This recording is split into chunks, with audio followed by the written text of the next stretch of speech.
Okay, Ford unit. Meron siyang airbag light sa dash at yung steering button niya hindi gumagana. So, panoorin nyo guys kung paano magpalit ng clock spring.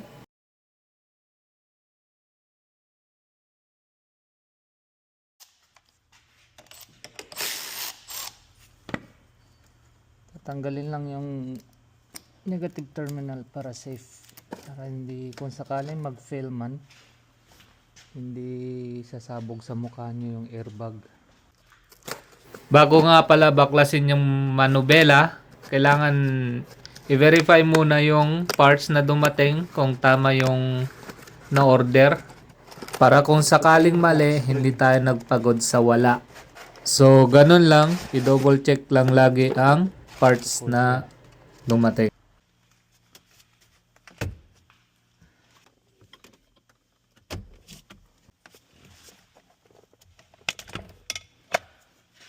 Yun. Natanggal din.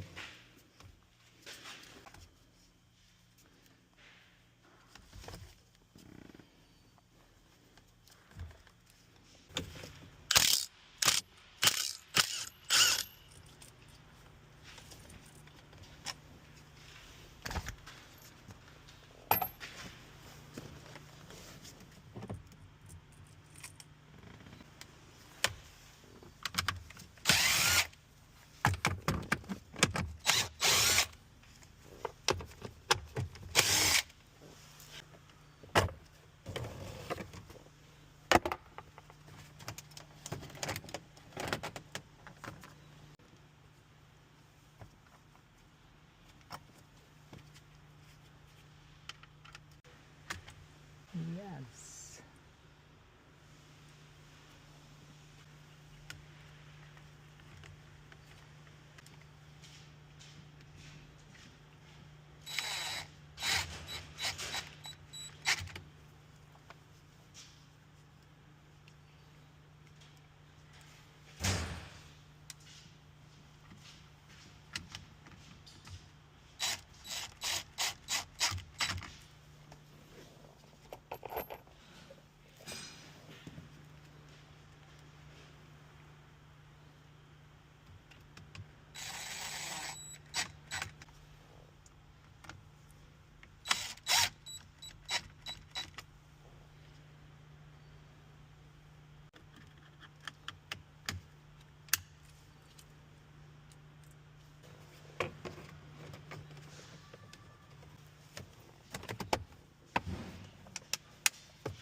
So, ayan, sa sobrang minamadali na ako ng aking boss, di ko na nabidyohan nung natapos kong ikabit yung manubela tsaka yung baterya. So, ito, nung nasa labas na yung sasakyan, so, Nais ko lang ipakita sa inyo na okay na, wala ng airbag light at saka yung Now it's good. button niya ay gumagana na. So makikita nyo po na pinipindot-pindot ko po yung mga button. So okay na po.